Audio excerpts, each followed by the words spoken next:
Queridos, eu quero conversar um pouco com vocês um assunto muito, muito importante. É um assunto importante porque fala comigo e fala com cada um de nós. Então, eu me baseei lá no começo da história do homem. Lá no começo da história do homem. Quando Deus criou o homem e a mulher, Ele deu algumas regras, algumas ordens de comportamento que eles deveriam obedecer. E o homem não obedeceu. O primeiro confronto de Deus com o homem está lá em Gênesis 3, 9. Você não precisa abrir a Bíblia. Quando Deus pergunta: Adão, onde estás? Meu Deus. Deus sabia onde ele estava. E eles se esconderam no meio das árvores porque havia um pecado. E o confronto, ele vem para colocar as coisas em ordem, para exercer juízo ou para melhorar a nossa vida. Muitas coisas acontecem contra a nossa vontade.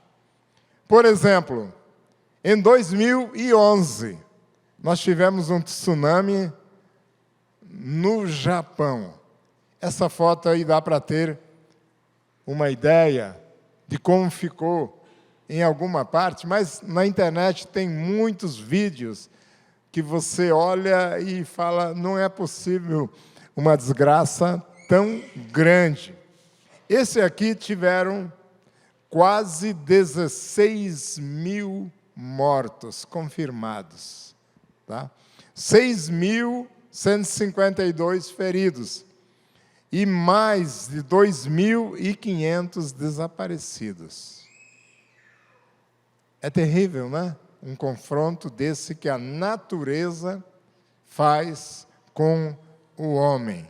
Mas também, na Indonésia, nós tivemos em 2018, aí, nesse lugar, na ilha de Sumatra e Java, e é consequência de um vulcão, talvez alguma coisa, mas todos os anos nós temos muitas desgraças que acontecem por fenômenos da natureza. Mas, queridos, muitas vezes nós, você e eu, contribuímos para os acidentes naturais, não, mas provocados pelo homem. O homem, muitas vezes, ele fica degradando o ambiente em que vive.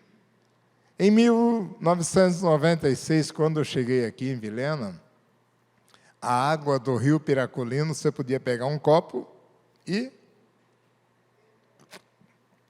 tomar. Hoje você não consegue. 23 anos depois, não é mais potável. Por exemplo, outra coisa que o homem provoca contra si mesmo. Todos nós sabemos o mal que o sal e o açúcar em excesso pode causar para nós. Eu precisei ser confrontado através de intervenções cirúrgicas para poder saber que isso é real, que acontece mesmo, o que for em excesso, ou falta de exercício físico. Então, outra coisa também, não é segredo para ninguém os malefícios dos refrigerantes. Mas é tão gostoso, né? Então a pessoa vai lá e, vamos lá. A mesma coisa o sal e o açúcar. Café amargo, gente, é tão gostoso quando está doce, mas depois, os problemas. Por isso, o homem ele tem que se cuidar. Tá? Outra coisa, por exemplo, você moraria em Barão de Cocais, Minas Gerais? Tá? Barão de Cocais é uma bomba relógio. A qualquer momento ela pode detonar e tudo desaparecer. Aqui tá, o Ramos está aqui já da equipe, né? Mas o Ramos, agora os jovens estão cansados, né, Ramos? Não vieram. Tá? Barão de Cocais tem 32 mil habitantes, aquela cidade, tá? E eles deitam e acordam sempre na expectativa do rompimento de uma barragem de rejeitos de minério de ferro. Uma barragem que tem 9 milhões de metros cúbicos de rejeitos. 9 milhões. Há pouco tempo nós tivemos, então, em Brumadinho, aquela desgraça, todo aquele confronto todo, e aquela represa tinha só 1 milhão de metros cúbicos. A de Barão de Cocais tem 9 milhões. Lá em Brumadinho foi uma onda terrível de lama tóxica destruindo tudo. Barão de Cocais pode ser pior, mas as pessoas estão lá, convivendo. Você ficaria ou você pegaria e iria para a Vilhena, por exemplo, lugar tranquilo, uma bênção de viver aqui?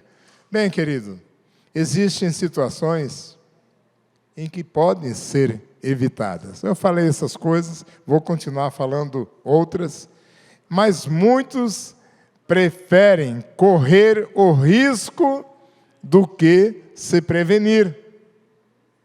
Muitos preferem correr o risco do que se prevenir.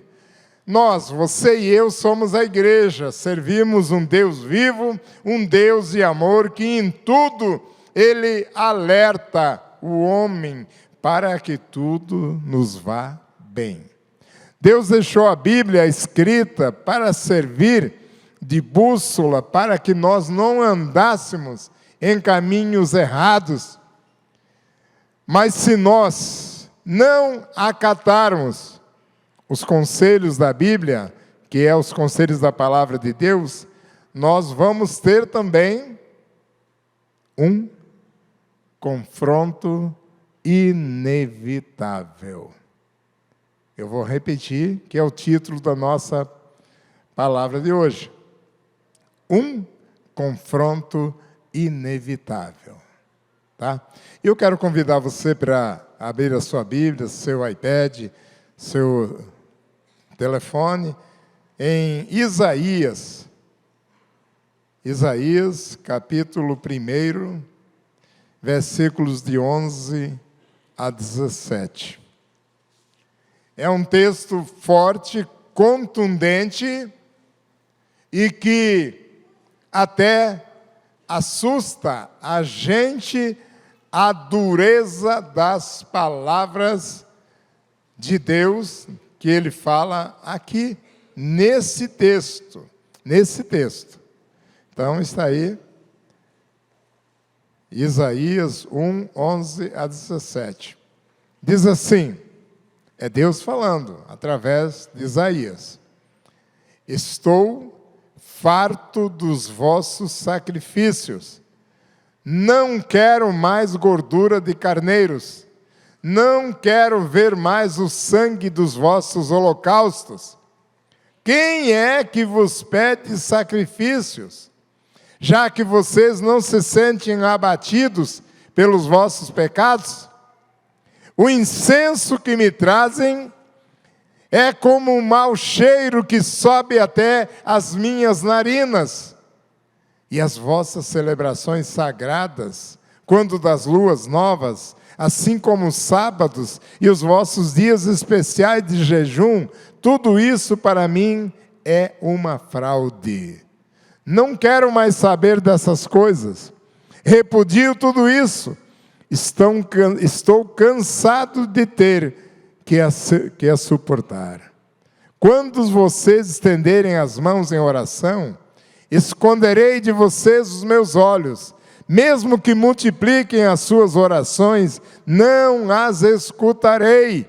As suas mãos estão cheias de sangue. Lavem-se, limpe-se, removam suas más obras para longe da minha vista.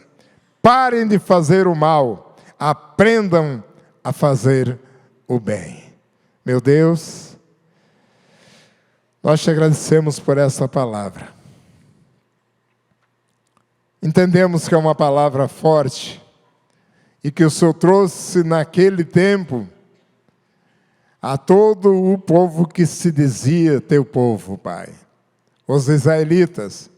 Mas nós também a recebemos para nós hoje, porque o Senhor não muda, o Senhor é o mesmo ontem, hoje e eternamente. Mas pedimos que o teu Espírito nos direcione para que o nosso entendimento da tua palavra, vontade e graça possa fazer efeito em cada um de nós e o nosso comportamento seja aquele preconizado pelo Senhor, Pai. Muito obrigado, Pai, no nome de Jesus. Amém. Queridos, é claro que eu não tenho nenhum objetivo de atacar alguém aqui, que eu creio que ninguém está enquadrado nessa palavra. Mas, porém, eu gostaria que você notasse como Deus se posiciona confrontando o seu povo diante do pecado e da aparência de santidade. Da aparência de santidade. E Deus, Ele então não suporta a questão da aparência, pois Ele conhece a realidade interior de cada um de nós. Ele é onisciente, então Ele conhece tudo aquilo que nós pensamos, quanto mais o que nós fazemos no dia a dia. E Ele é amoroso, nos ama de um modo especial, mas Ele não poupa a exortação e o confronto. Por exemplo, a pessoa pode, uma ou outra vez, andar por um caminho errado. Pode acontecer. Nós somos humanos e a questão do livre-arbítrio que Deus nos deu, Ele possibilita que a nossa decisão seja contrária à vontade de Deus. Então, quando nós não aceitamos, às vezes, uma parte da palavra, nós não estamos aceitando, estamos aceitando para o nosso bem, no nosso modo de pensar, mas na realidade não é o que Deus quer. Então, um dos casos que nós temos na Bíblia é o filho pródigo. Quando ele foi confrontado pela vida miserável que ele mesmo se envolveu e se meteu, ele tomou a decisão. Lucas 15, 18, levantar-me-ei, tomarei o caminho de volta para meu pai, e ao chegar a ele, lhe confessarei. Então foi a melhor, a mais sábia, a mais correta decisão daquele filho perdido. Levantar-se do lamaçal do pecado em que ele tinha mergulhado e foi para o pai confessar o seu pecado. Mas vamos para um fato também. Praticamente ninguém gosta de ser confrontado. Eu acredito que a maioria de nós não gosta. E o confronto, no primeiro momento, ele causa, às vezes, um espanto e, às vezes, uma revolta até. Mas há momentos em que o confronto é a melhor coisa, a mais amorosa que nós podemos receber. De Deus ou de alguém, ou dentro da família, dentro da igreja, dentro da célula, para o nosso crescimento e para a definição de um futuro melhor. Por quê? Quando nós não estamos sendo confrontados, nós imaginamos que tudo aquilo que nós estamos fazendo está correto. Não, está tudo bem, tudo bem. Mas quando a pessoa chega e nos confronta, seja Deus através do Espírito Santo, ou seja, algum colega de trabalho, ou da família, ou da célula da igreja, é o momento de refletir. O que eu vou fazer daqui para frente? Veja mais um fato do tempo do profeta Isaías. Então, o rei Ezequias, que era o rei de Judá, está lá em 38 de Isaías. Ele foi acometido de uma doença terrível. E o profeta Isaías foi visitá-lo. E o profeta Isaías trouxe da parte de Deus para Ezequias um confronto. Tá? Um ultimato. Para ser mais claro, ele disse, olha, prepara a tua casa porque você vai morrer. Essa doença é para morte. E eu imagino que Ezequias estivesse deitado numa cama, porque a Bíblia diz que ele virou para o lado da parede e rogou a Deus, clamou a Deus. E Deus lhe deu, então, mais 15 anos de vida. Mais 15 anos de vida, tá bem? Ficou por aí a história? Não, não ficou.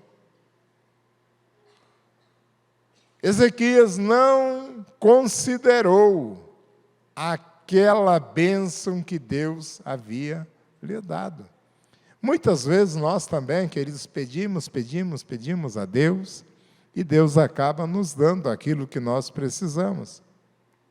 E, a partir desse momento, você esquece de Deus, nós esquecemos de Deus. E aí vêm as consequências. Aqui, então, nós vemos que o orgulho voltou a bater no coração, a penetrar no coração de Ezequias. Quando veio pessoas da embaixada da Babilônia lá no palácio dele, ele foi e mostrou todas as coisas. Todos aqueles depósitos de ouro, de prata, de especiarias, azeites finíssimos e o seu arsenal de armamento e todas as coisas que haviam no tesouro do palácio. Então, o orgulho dele falou muito alto. Tá? E o que aconteceu? O profeta Isaías voltou a visitar Ezequias. Está lá no segundo livro dos Reis, 20:17. E o profeta disse para ele, um dia, tudo o que se encontra no seu palácio, bem como tudo que os seus antepassados acumularam até hoje aqui no palácio, será levado para a Babilônia. Nada restará, diz o Senhor. E disse mais, alguns dos seus próprios descendentes serão levados, e eles se tornarão escravos, eunucos, no palácio do rei da Babilônia. É triste isso, não é? Então, o fato de Ezequias não ter entendido a bênção e o confronto de Deus, quando deu a cura para aquela doença, levou, então, ao fracasso. Não só o rei Ezequias, como também a sua geração. Isso é muito triste. Manassés, filho dele, foi um desastre e levou a nação judaica à decadência moral e à idolatria extrema. Está tudo na Bíblia, isso, tudo. Então, tendo ele mesmo, né, Manassés, sacrificado, queimado, seu próprio filho em sacrifício a deuses estranhos. É terrível, terrível mesmo. Mas vamos voltar ao texto que nós lemos lá. Então, nós não podemos fugir do confronto, mas encarar de frente.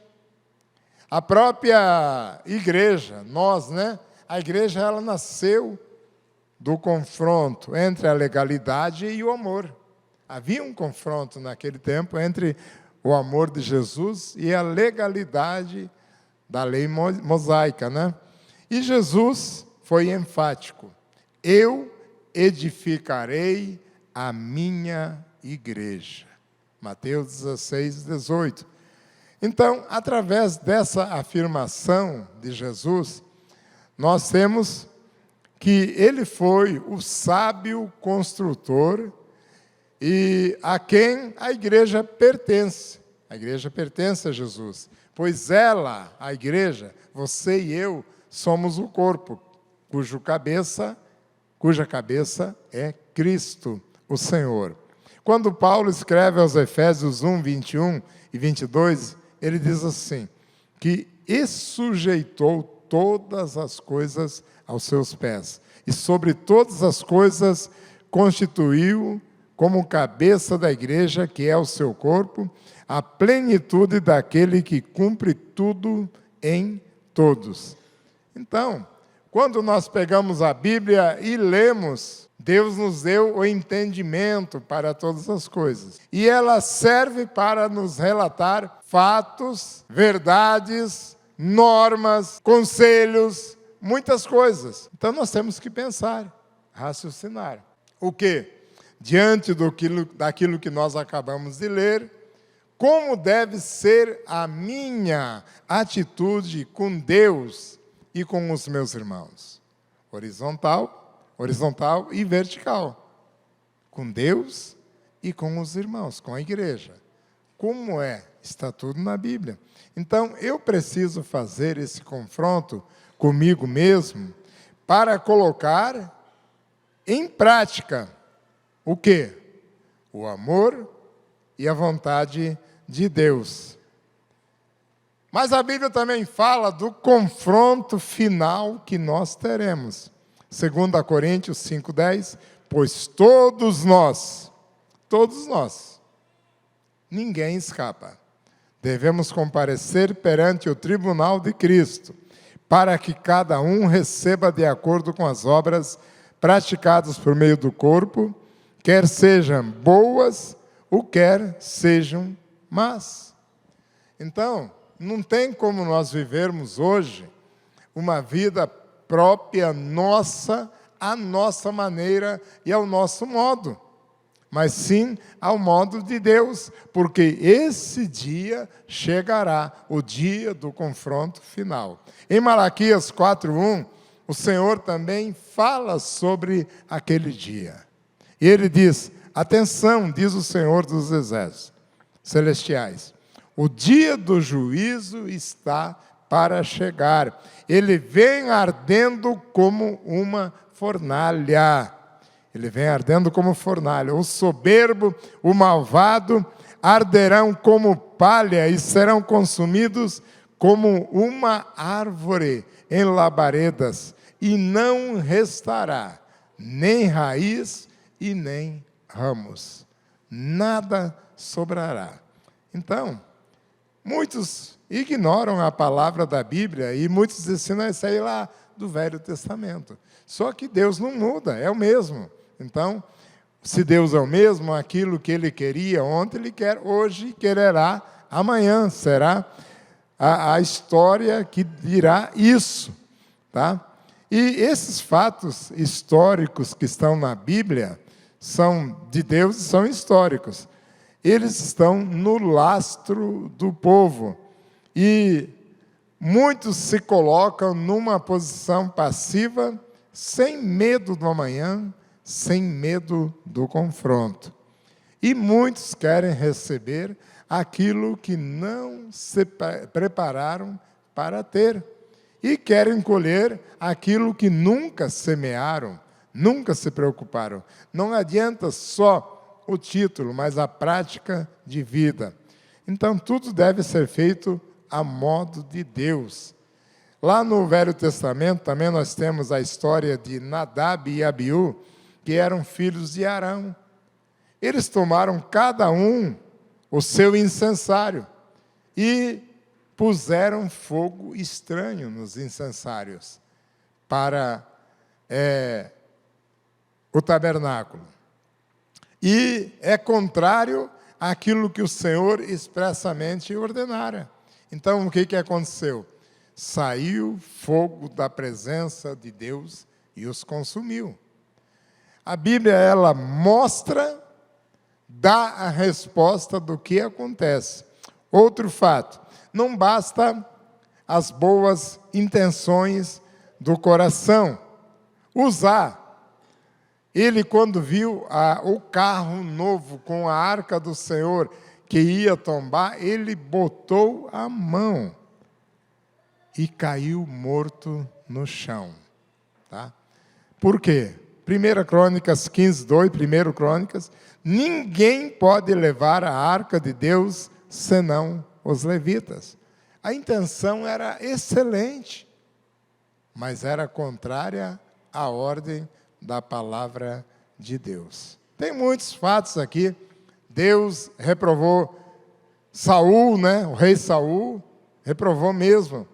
Deus aceitou a adoração de Abel, mas rejeitou a de Caim, porque não estava no coração.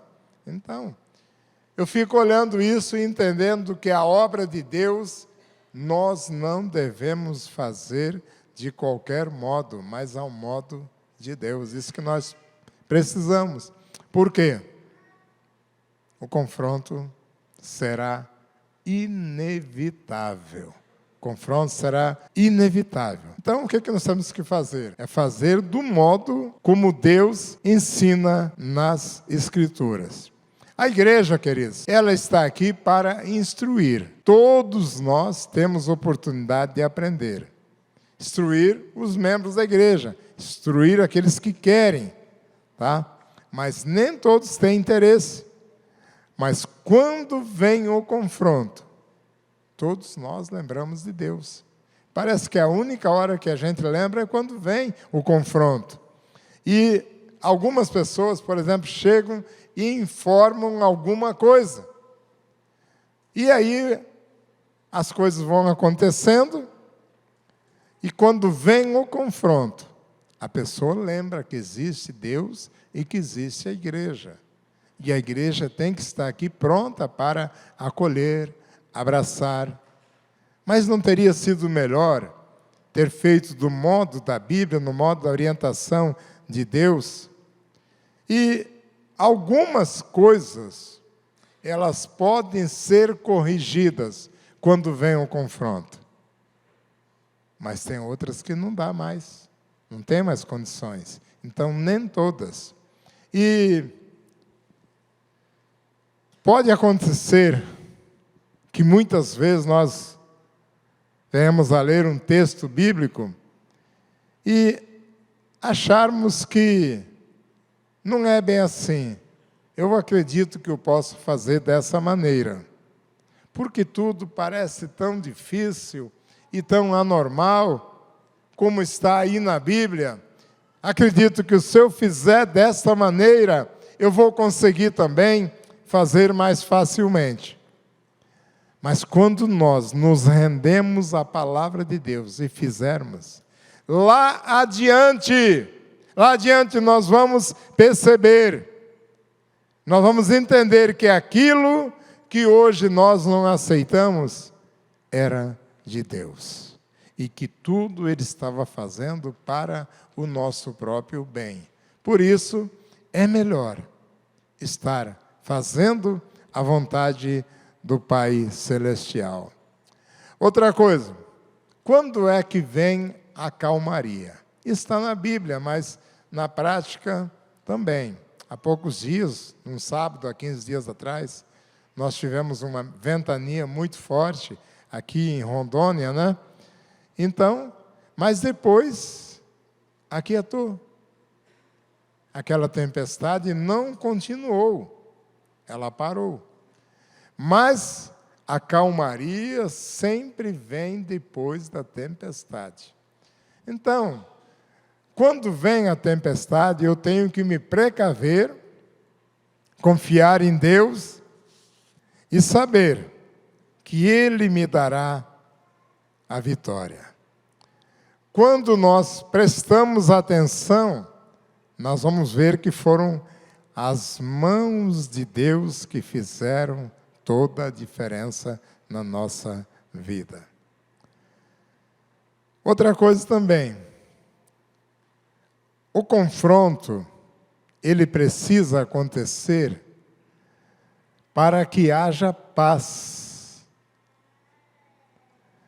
E essa paz é aquela que vem de Deus, não é a nossa ideia de paz. Mas a ideia de Deus é aquela paz interior como um conforto gerado pelo confronto. E isso vem para que eu possa ter a certeza de que é Ele quem está agindo na nossa vida, no nosso lar, na nossa família, na nossa igreja, na nossa célula, em todos os momentos.